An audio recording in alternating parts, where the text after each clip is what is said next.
Did you know that God considers you good ground? Even if you don't think you're good ground, God believes you're good ground. Amen.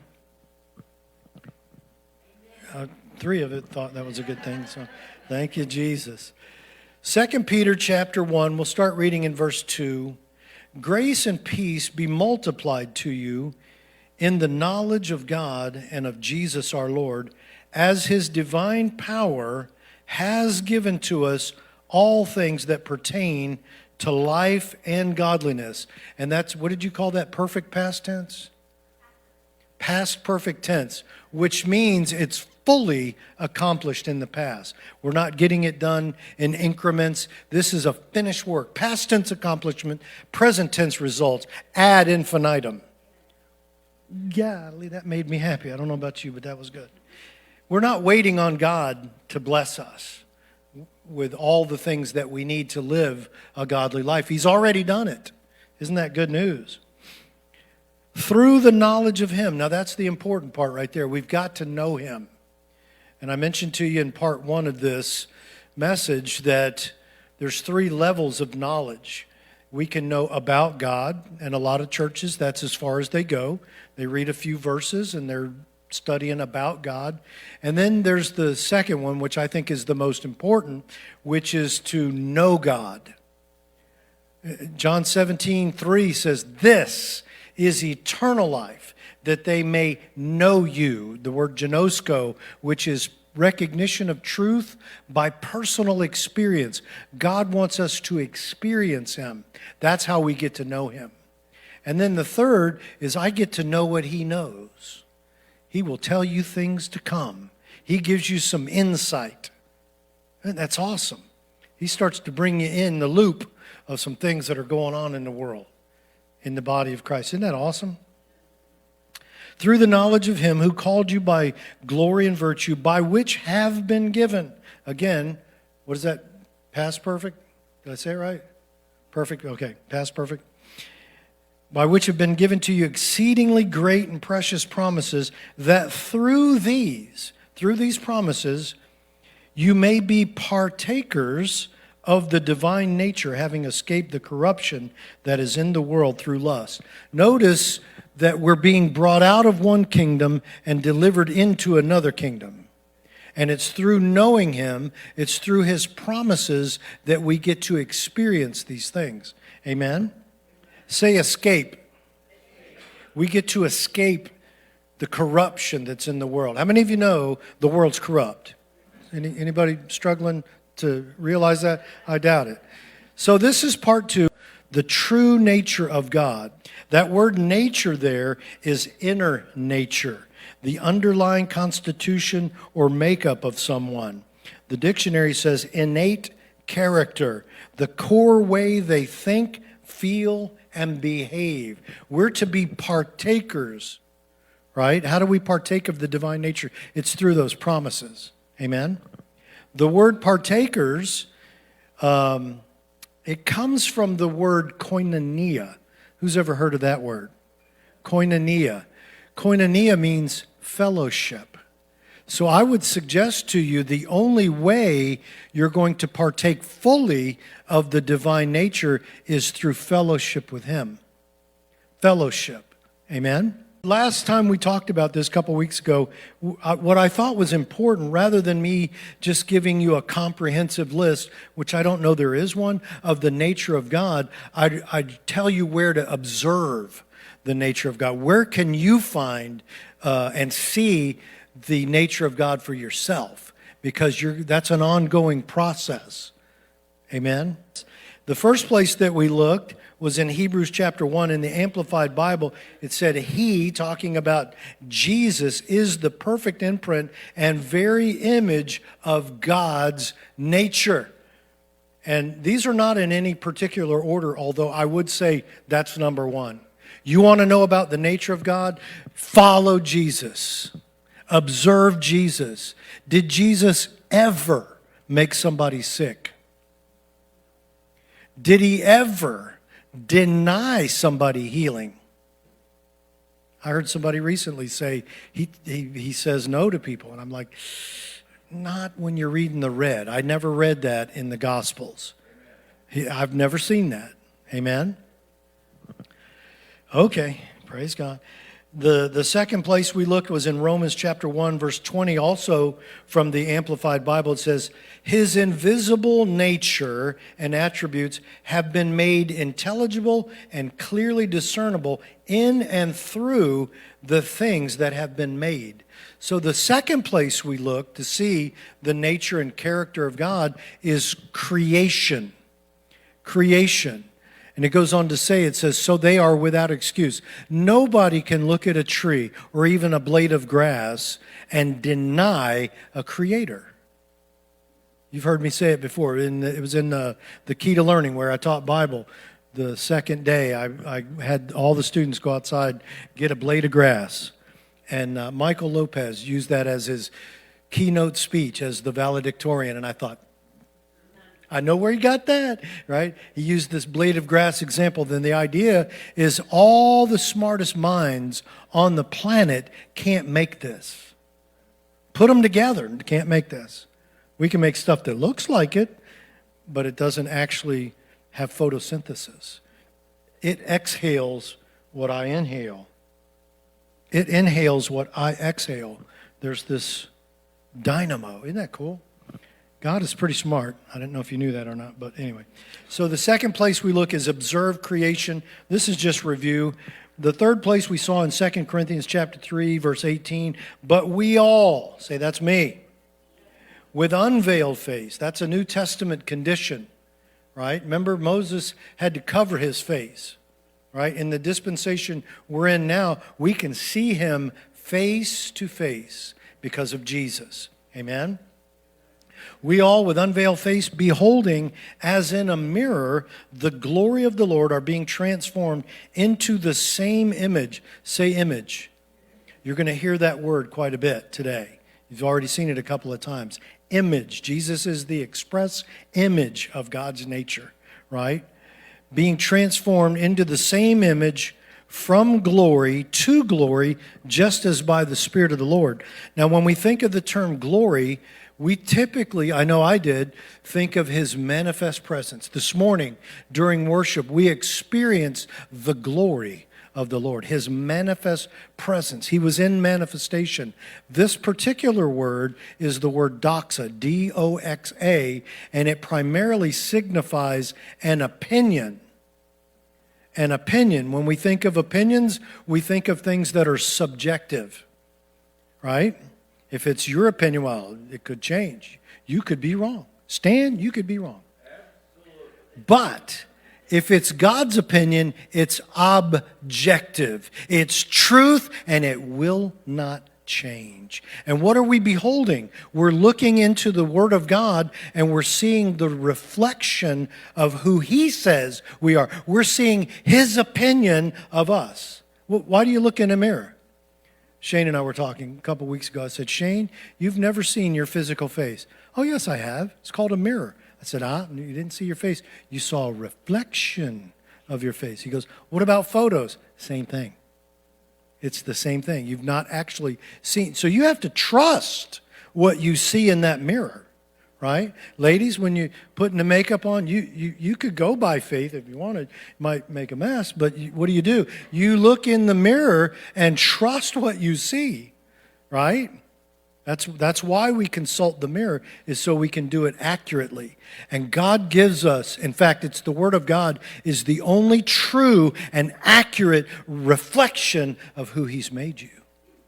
And as we behold that, as we look at that, we're transformed. We begin to change into that image from glory, our opinion, to His opinion.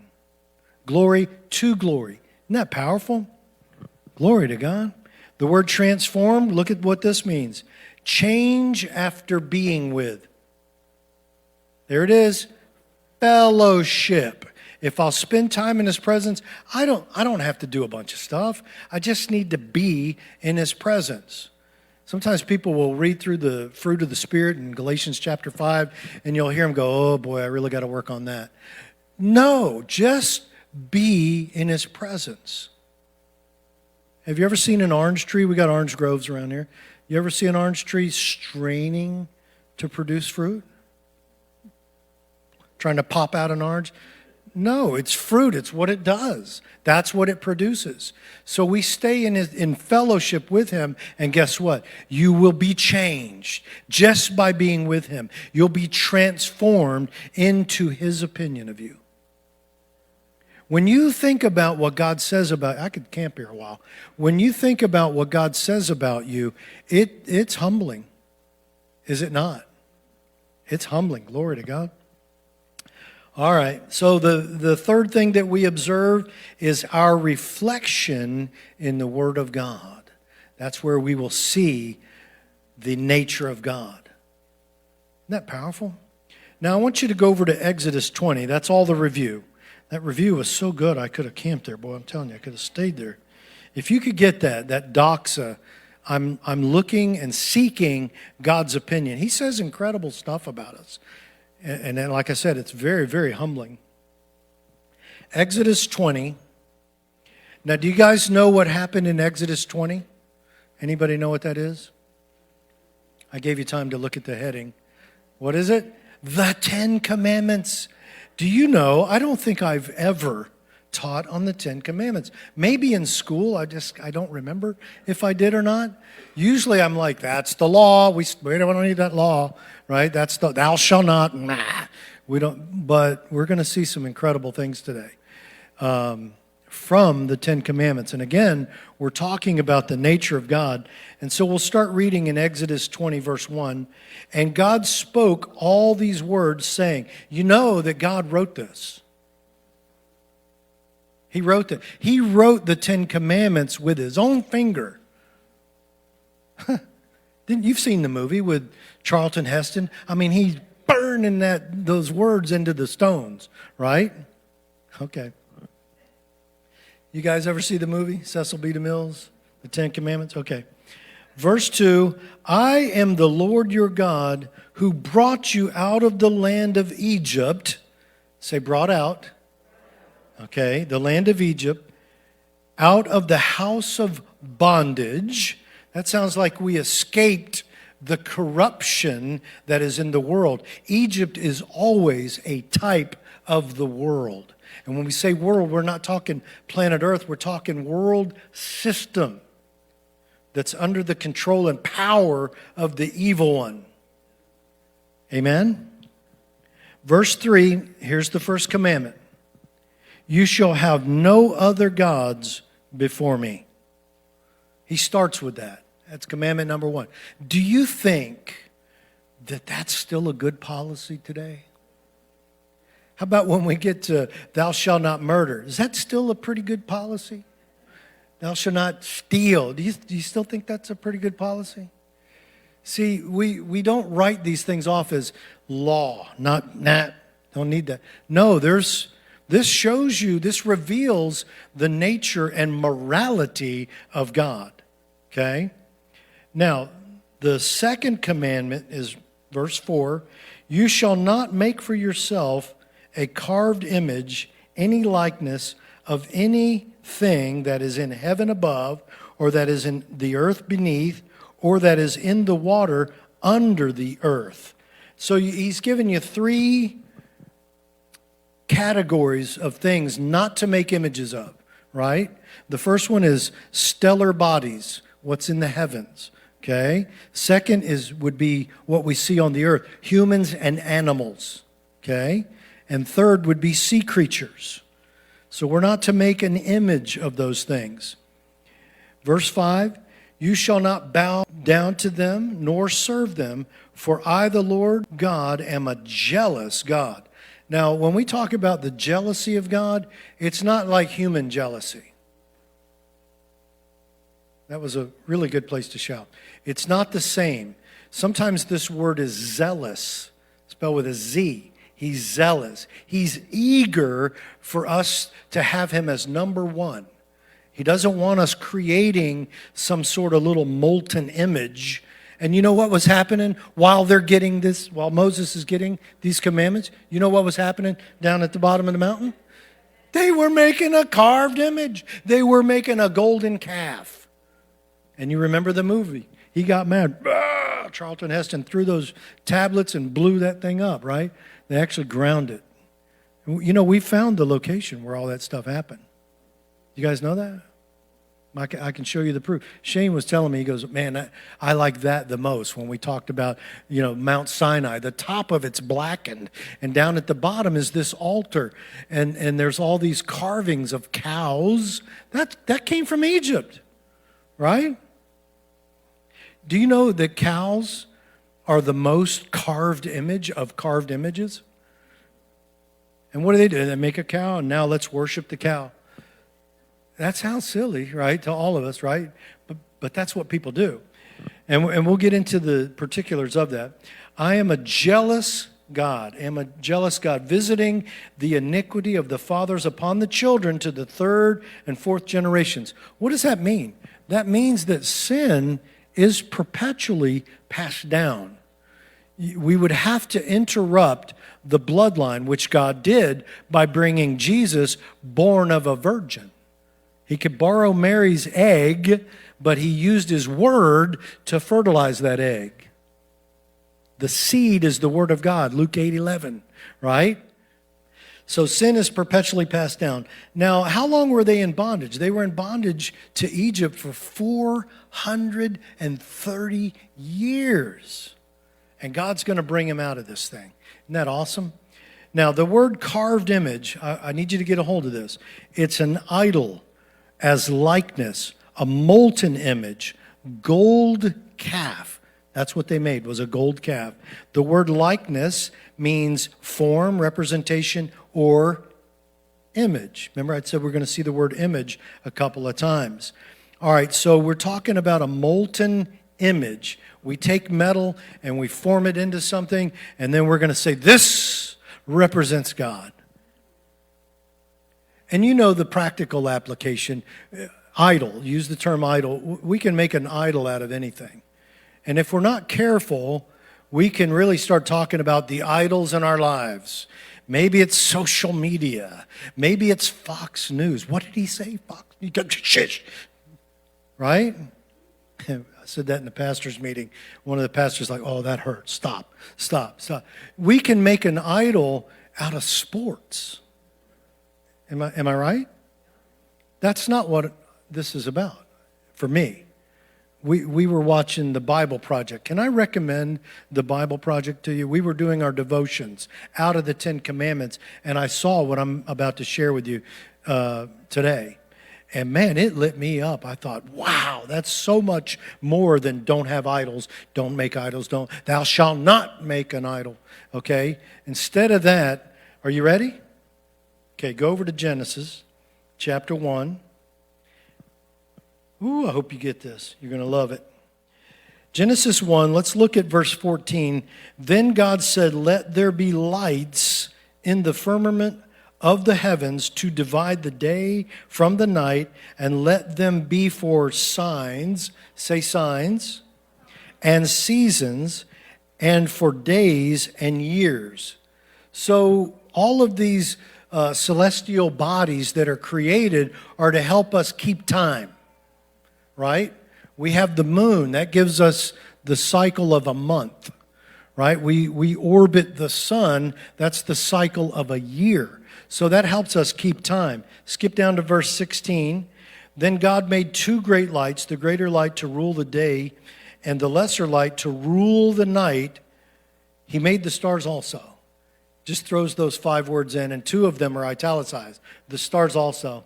That's everything else. He makes the moon, and he makes the sun, and everything else. Stars also. That's all of it. That's everything in the cosmos. Comets, nebulae, all of it. It's all there. Planets, stars. It's mind-boggling, all that's within that. In those couple of words, what God has created. But he also said of the sun and the moon, he's created 2 rulers, right? To rule the day and to rule the night. Who think about the moon. Okay, now all this is on day 4, right? On the 4th day, God creates the sun and the moon. What is the sun? S-O-N. That's the greater light. He rules the day.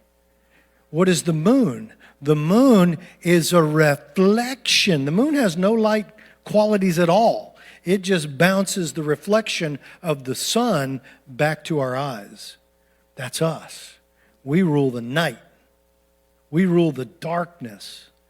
We're a reflection of the S-O-N. Okay. Yeah, you're getting it. Some of you are, you're getting it. That's good. That's awesome. So the word signs, are you ready for this? The word signs means witness. I'm just going to use that definition. Those things are a witness.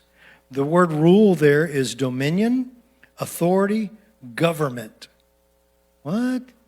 Those things rule. We are God's government in the earth.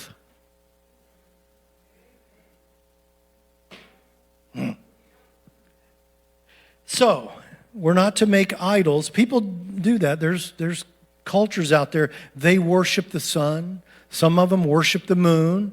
Some of them worship all the stars or different stars. We're not talking astrology here. Please don't hear that. That is not what we're talking about. God gave us these things to help us tell time. Can you see that? And yet, they have authority. And they're a witness. In fact, in Psalm 19, verse 1, what is the witness? The heavens declare the glory of God, and the firmament shows his handiwork. That's what we see when we look out at the night sky. There is a God who is incredible. Look at his glory. Oh my gosh. Anybody impressed by that? I mean, that is awesome to think about. Okay, go over to Deuteronomy chapter 4. We're about to put a bow on this. You're about to get something incredible here. So, we're not to worship the sun, moon, or the stars. Those were created day 4. Thank you, Lord. Deuteronomy 4.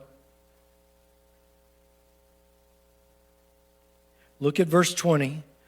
But the Lord has taken you and brought you out of the iron furnace, out of Egypt. There it is again.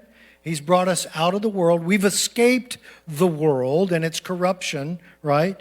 To be his people and inheritance as you are this day. Why are we not to create idols? Can I get to the punchline? Would you like to hear? Okay. You are the image of God. That's it. You are the image of God. I'm the image of God. I'm not to make a substitute. I'm only reducing the nature of God by creating something else. God doesn't want that. He wants us to look at each other and see his nature and his glory. Oh, golly, you got it. Man, did that make you happy? Boy, that got me fired up. We are the molten image of God. That's the iron furnace. We're being formed, the potter's wheel, right? Think of the potter and the clay. We're being transformed, molded into the very image. We're to be conformed to the image of his Son. That's what the adoption is. We threw the net out before worship, and people got born again today. You know what that is? You got adopted. Glory to Jesus. We shouldn't make an image because God has already made an image of himself, and that's living human beings. I pray you don't think about, oh boy, I made football an idol. Listen, I fasted the NFL, Don Shula's final year, because it had too big a place in my life. I was so ridiculous. I wore aquamarine and orange and white shorts and shoes, had dolphin insignias, dolphin socks, dolphin shirt, dolphin hat. Ask Julie. We got photographic evidence. I'm not proud of it. And I mean, I had all the stuff. I had little sweatbands that I played tennis with. I had a little cooler for my soda, right? That had Miami Dolphins on it. I even had a stuffed dolphin. with the helmet on it like that. And if they weren't doing good, I'd run over and go, rub the dolphin. We need a turnover. We need a turn. That's silly, right? I mean, I laugh at myself. I'm telling you my stuff. But there it is. I mean, I don't know that I really believe that, but I'd do anything to help them win. You know what I mean? And if they lost, I was in a funk until the next week. I mean, I come in Monday just sagging it. How you doing? Yeah. Which they wound up doing quite a bit, was losing quite a bit. But anyway, I fasted Don Shula's final season because I decided this has too big a place in my heart. I need this broken off of me. And you know what? I can't even tell you who the coach is today or any of the players. You know what I mean? I just refuse to let that have that place ever again. It broke it off of my life. That was an idol. But that's not what this is talking about. You are the image of God. Okay? We're not making substitutes. Are you seeing it? We condemn people with that verse. You've made an idol. Don't shame people. Remind them you're God's image. You're made in the likeness and the image of God. That's why life is precious. Amen? Go back to Exodus 20. Anybody getting blessed? You're the image of God. That was worth coming for. If you didn't hear anything else. We're going to look at verse 7, and this is the third commandment. You shall not take the name of the Lord your God in vain, for the Lord will not hold him guiltless who takes his name in vain. Now, every time I would hear this, don't take the Lord's name in vain, I would think of using his name as a type of profanity. GD, this. And before I rededicated my life, I was one of those guys. I would say all that kind of stuff, right? Jesus Christ. Remember Apollo 1 that burned up on the pad? Ed White, just seconds before that thing caught fire and they died. They couldn't get their communications worked out, and he was upset. They were frustrated, and they had this pure oxygen environment, and I heard him, he's like, Jesus Christ, if we can't talk between buildings, how are we going to talk to the moon, right? And just a few seconds later, he was dead. And so to me, that's what I always thought of, taking the Lord's name in vain. Anybody else thought that way? Like using his name as something profane? Listen, by law of double reference, that would apply. But I don't believe that's the primary thing that this means. Okay? That's not the primary meaning. If it ministers condemnation, I would suggest to you that's not God.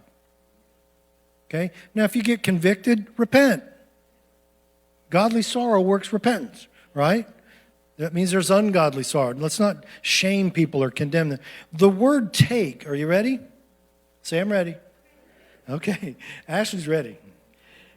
It means to lift, bear, and carry. Lift, bear, and carry. We're talking about carrying his name. I'm his image, and I carry his name. I'm not to carry his name in vain. Look at Exodus 28. Exodus 28, and we'll read verse 12. Anybody interested? Oh, this is going to bless you. And you shall put the 2 stones on the shoulders of the ephod as a memorial stone. Say memorial. We just had Memorial Day. Do you remember when they crossed the Jordan? What did they do? They put out 12 stones as a memorial. Who put them out there? The priest put those out there. Remember they made a stack? When you go to the ark, they have 12 stones as you're making your way around to go into the entrance. There's the 12 stones right there. What do they call that? The Ebenezer? I think that's what that's called. Anyway, he shall put 2 stones on the shoulders of the ephod as memorial stones for the sons of Israel. So Aaron shall bear, say bear. That's the same word, take their names before the Lord on the 2 shoulders as a memorial. So what is the priest? Aaron is the high priest. What does he do? he carries the names into the presence of God. That's a pastor's job. I sent somebody a text this morning. Said, I'm lifting your name and your daughter's name and your wife's name before the Lord right now. That's what we do. We take people's names to the Lord. The Lord has put his name on us. We carry his name. We don't do it in vain. Okay, the word vain, are you ready for this? The word vain means empty, false, worthless, and deceitful. It would be safe to say that this is saying that something that doesn't fulfill its purpose. That's the vanity that he's talking about. It's not using profanity. It's not doing what God designed you to do. We bear his name because we have a purpose. We represent him. We're made in his likeness and his image. And everybody has a purpose. God has designed us for a specific purpose. Isn't that powerful? Thank you, Jesus. So we're to involve the Lord in whatever it is we're doing. He doesn't want us to just run off and do stuff. That's the primary function of a pastor, is to bring people's names before the Lord. Every once in a while you'll get a text from me. I lifted your name before the Lord today. Thank you, Lord. Now, in closing, go over to Psalm 127.